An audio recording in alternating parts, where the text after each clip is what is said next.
Die voormalige uitvoerende hoof van die Kankervereniging van Namibië, Kurt Johannesson, het 'n groot gedeelte van sy lewe gewy onder meer aan kankerpasiënte, diegene wat die dood in die oë staar en bejaardes. Hallo en welkom by Klets Kompas, ek is Irene Marie van der Walt en vandag bring ons jou onderhoud met die einste Kurt Johannesson nadat die palliatiewe sorgeenheid op Swakopmund wat deur die Kankervereniging van Namibië geopen is, na Johannesson vernoem is. Maar vir eers gaan gesels ek en Annemarie de Tooy oor die nuus in Môre se Republikein en vir nou gaan kyk jy na die eerste inskrywings in Republikein se Kiki kompetisie vir Maart.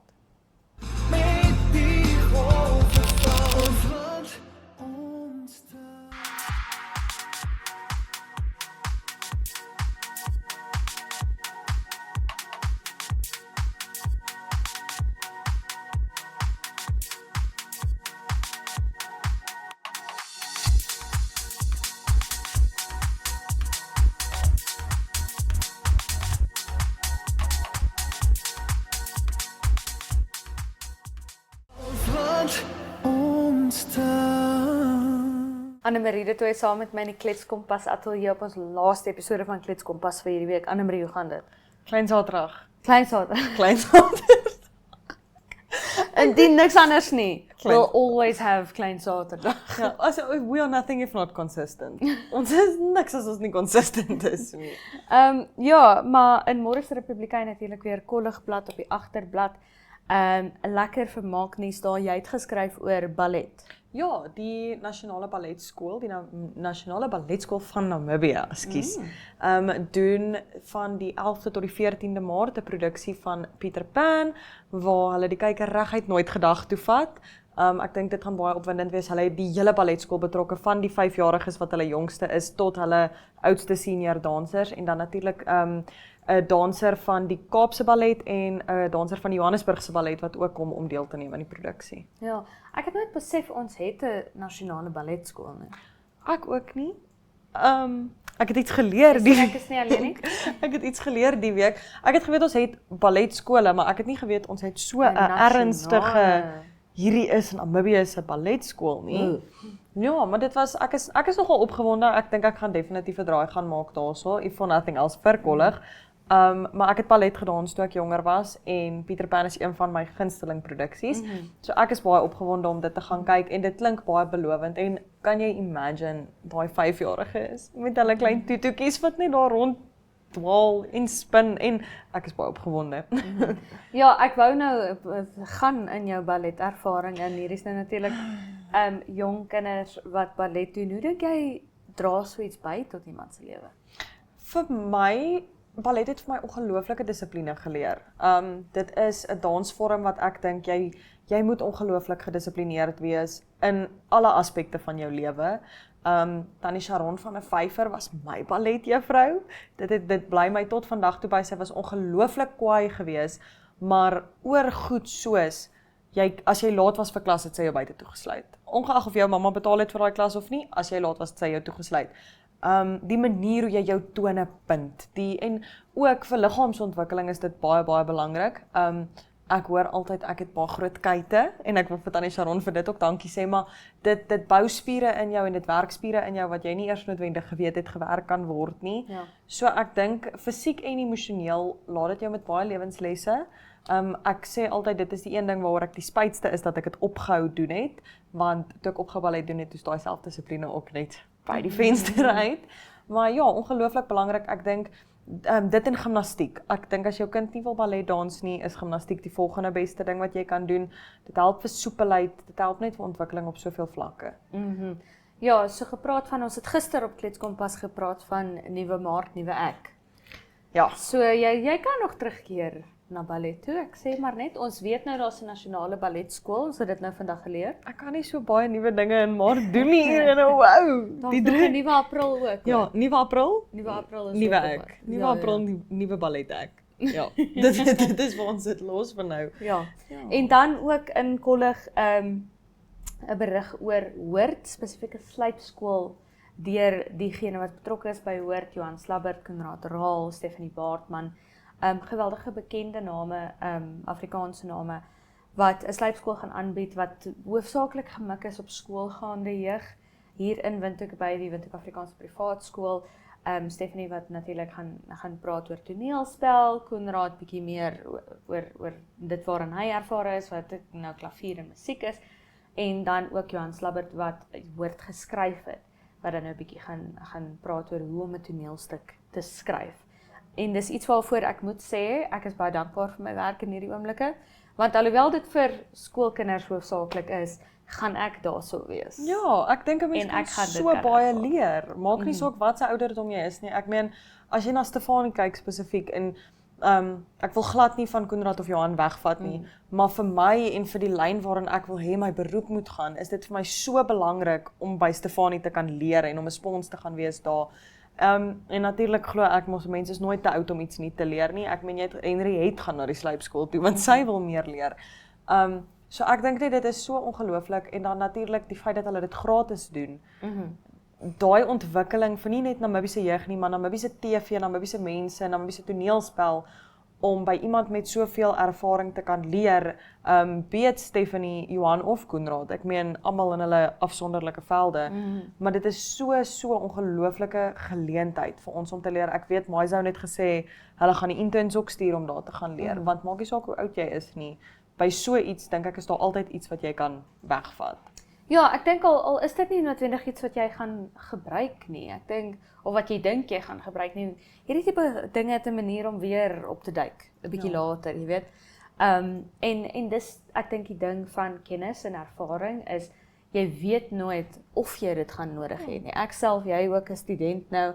Jy weet soms hoor jy goed op universiteit en dan dink jy by jouself, I'm never gonna use that. Ek gaan nie nodig wees nie, maar ek moet vir jou sê, dinge wat ek my eerste keer in die universiteit geleer het en gedink het, gaan nie nodig hê nie, is dinge en beginsels wat ek nou elke dag in werking stel. So ja, 'n fantastiese geleentheid om te leer as jy belangstel in skryf, belangstel in musiek, belangstel in toneelspel, die kunste in die algemeen. En woord klink vir my ook soos 'n fantastiese stuk. Ek is baie opgewonde daarvoor. Woord gaan oor hoofsaaklik taal en hoe taal half bepaal waar ons onsself vind en waar ons gemak vind in die samelewing. En hoe verskille in taal onder families half 'n skeiding kan veroorsaak en 'n skeiding kan wees in families. So dit klink vir my baie interessant. Ek is baie opgewonde. Ja, ek meen ek gesels nou die dag met iemand en ek het 'n neefie. Sy is nog baie klein, hy is nou eers 7 jaartjies oud. Maar ons is 'n baie Afrikaanse familie nog altyd gewees. Ek meen my ouma en my oupa was albei Afrikaanse onderwysers gewees. En my neefie het begin TV kyk toe hy baie jonk was. En hy praat net Engels. En nie omdat sy ma met hom Engels praat nie omdat enigiets nie. Hy kies om Engels te praat, wat obviously dis nie 'n probleem nie, maar in so 'n Afrikaanse huishouding was sy boetie ook, want hy het 'n ouer boetie, was ook altyd soos ek wil nie met jou speel nie. Want hoekom praat jy nie my taal nie? En daai tipe van ding en ek dink dit is belangrik dat ons verstaan en weer eens of ons het ons opge-Afrikaans 100 laas jaar, maar dit is belangrik dat ons verstaan hoeveel van ons beginsels en hoeveel van wie ons is kom van die tale wat ons praat. Ja, so taal natuurlik 'n baie groot deel van ons hier op Kletskompas. Ek dink 'n baie groot deel van enigiemand. En ek het ook vir Elisma toe sy hier op Kletskompas gesê, dat dit vir my so mooi is hoe byvoorbeeld as jy kyk na die Afrikaanse taal, hoe almal in sy eie manier praat. En ons het hierdie verskillende dialekte, maar tog bly dit dieselfde taal en tog is dit iets wat ons met mekaar verbind. So daar sien jy al hoe belangrik is taal. Ons sal gaan uitvind daar by Woord, ek en jy Anne-Marie is daar. Ons is altyd oral. Ek en jy. Altyd by die FNB Woordfees. Ek moet sê ek is baie mal oor die FNB wat ek Woordfees. Ek het al 'n paar keer daar gesit en dan voel ek sleg omdat ek nie vir betaal het nie, want ons is 'n Republikeinse mediaborg, ek moet daar gaan werk. Maar jy is so bevoorreg om dit te ervaar. En dan beleef jy iets en dan is dit soos jy sê, kan ek nie nou vir jou die geld gee nie? Ek is jammer, wil jy my geld gee? Ja, asseblief. So ek dink ons is in 'n ongelooflike bevoorregte posisie en ek dink enigiemand wat in daardie saal of sale gaan wees tussen Swakopmund ook, gaan in 'n ongelooflike bevoorregte posisie wees wanneer hulle daar uitstap en hulle daaruit kon leer. Dit is altyd vir my so by die FNB want ek Woordfees. Ek weet nie hoe hulle dit regkry nie. Ek meen, na Bach en Beatles, ek wat glad nie klassieke musiek luister nie, soos ek dink ek ken dalk Het ons jou een bekeer? of twee, julle het my bekeer. Julle het my bekeer. Ek meen, ek het met trane in my oë uit daai saal uitgeloop want dit was net vir my soos hierdie musiek het aan my gevat. Ja. En ek meen, laas jaar selfs toe ek die kore vir die FNB want ek woordfees gedoen het, ek het regtig so opgesien daarna want wie wil nou hulle Saterdag spandeer om kore te kyk en dit was vir my Het ons jou daar ook bekeer? Ja, dit was soos ek kon dit nie glo nie. Ek het daar uitgestap en toe het ek vir my kerel gesê, ek dink ons moet 'n koor begin. Ek dink ons moet of 'n koor begin of in 'n koor begin sing. So hulle het daai manier om net jy ervaar dit, jy voel dit. Dis nie net van jy gaan sit en jy gaan kyk en is nog iets om jou mee besig te hou nie. Jy stap daar uit 'n veranderde mens. Ja, dis altyd roerend om enigiets by die FNB wat ek woordfees te gaan sien. So ek hoop ek sien jou daar kaartjies vir Hoort op www.eticket.my.na. Dit is www.eticket.my.na. Dan is jy ook saam met my en Anne-Marie 'n bekeerde, 'n veranderde, 'n geroerde mens, dalk geklitste hoop. Dalk 'n geklitste mens ook wanneer jy daar uitstap. So ons sien jou daar. Dankie dat jy by ons was, Anne-Marie. I am brave. I know I'm bruised. But I'm who I'm meant to be. This is me. Look out, 'cause here I come. And I'm marching on to the beat I drum. I'm not scared to be seen. I make no apologies. This is me. Wat ontstaan.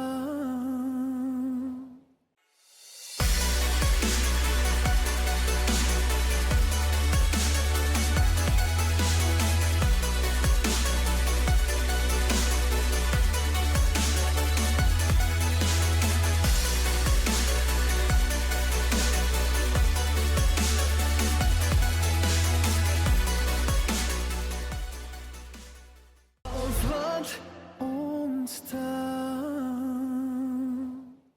Wat ontstaan. Kort nadat die palliatiewe sorgeenheid op Swakopmund Huis Johannessen gedoop is, na Kurt Johannessen, die voormalige uitvoerende hoof van die Kankervereniging van Namibië, het Adam Hartman by hom gaan aanklop op Swakopmund. Ek is op Keetmonshoop gebore. 43. En ek het by my oupa en ouma groot geword. Ek is 'n buiteegtelike kind.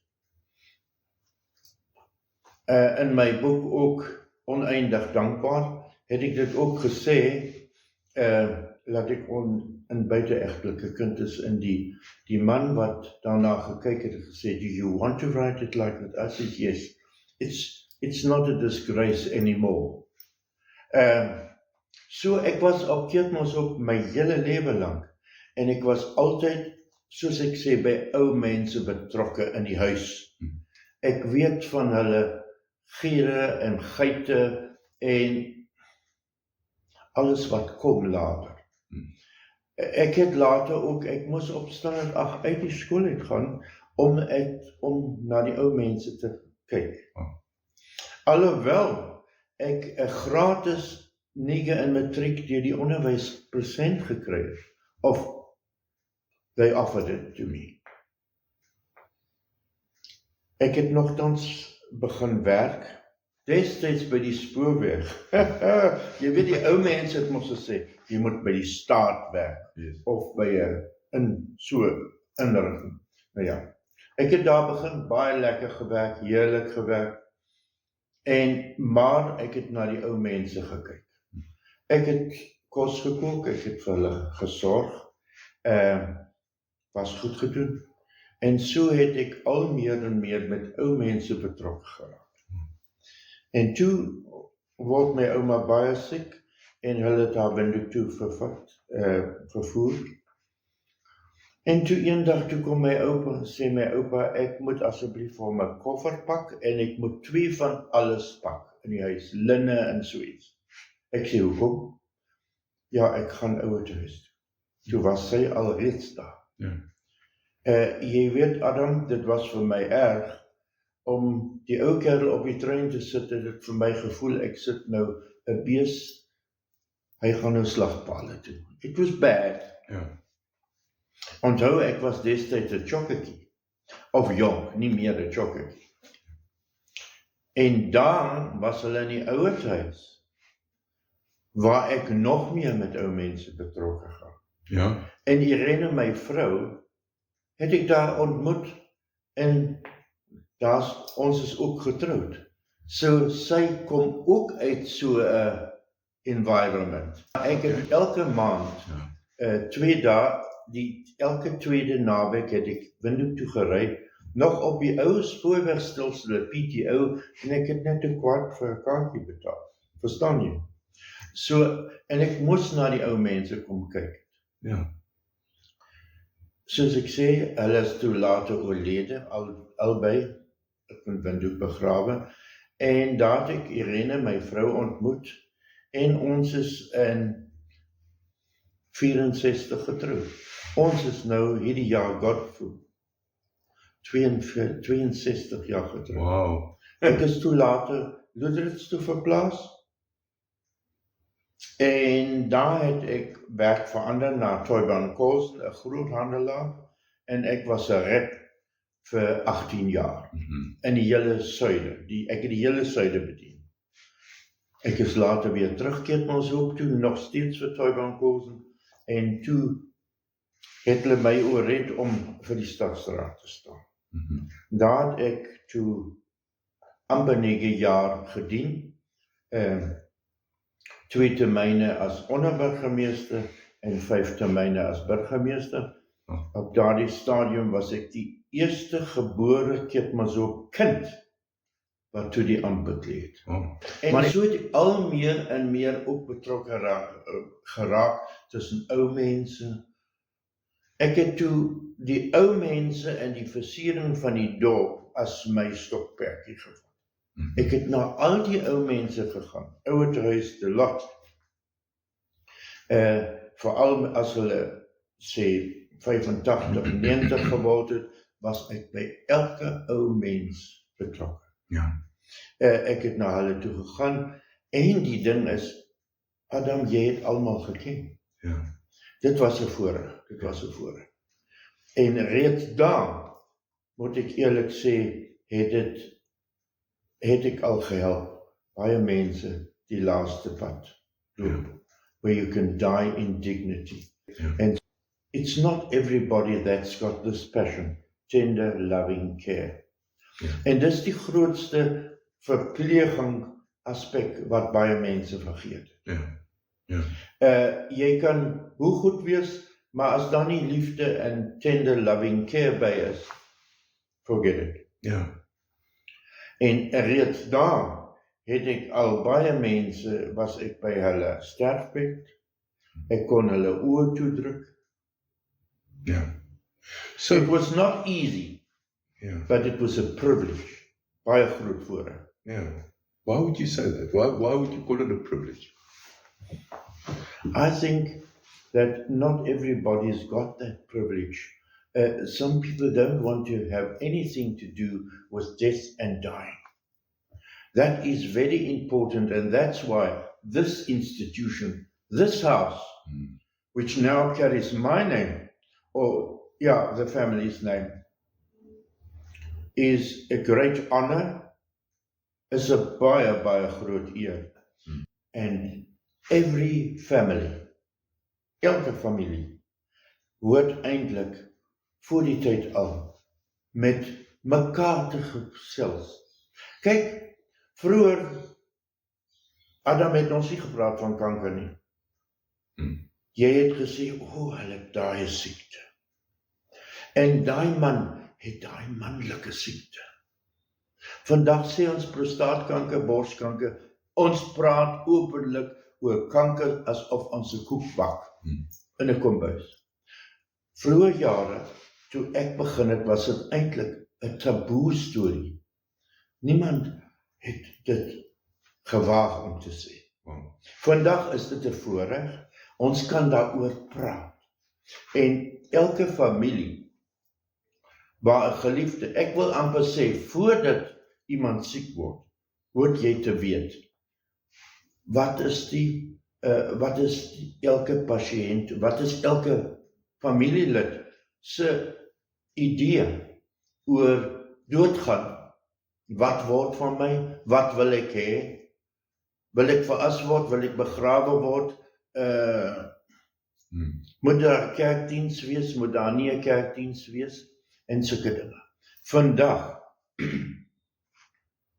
en as jy nie daaroor gepraat het nie, en een van jou geliefdes kry kanker, of kom ons sê, word net siek en is in hospitaal en is terminaal, daar is nie meer 'n omdraaipad nie.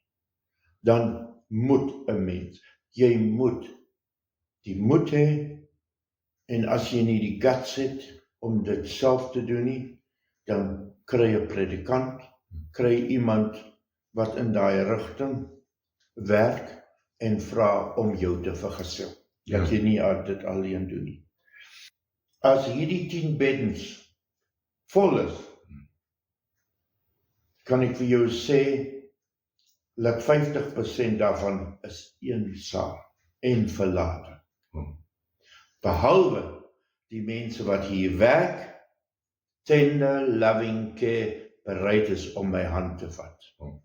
En ook as jy sien, hy is besig om te gaan, of sy is besig om te gaan, vat 'n hand, hou vas, dat die persoon nie alleen is.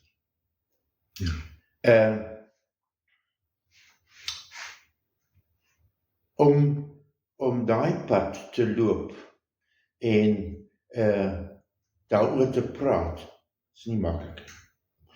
Baie mense het dit vir my kwaadlik geneem, as ek gesê, weet julle van dat, en weet julle van dat, maar ma en pa gaan nie dood nie. Verstaan jy?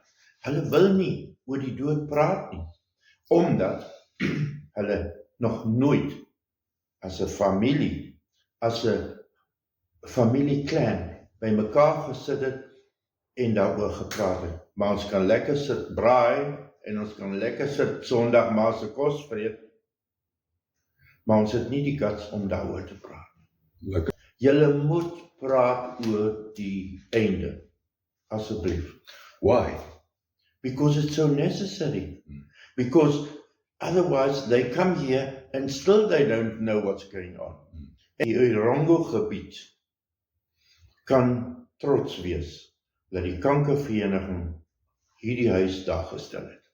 En soos ek vir jou gesê het, die Berenshuis, daardie testament is in my tyd geskrywe dat die kankervereniging hierdie huise sal kry.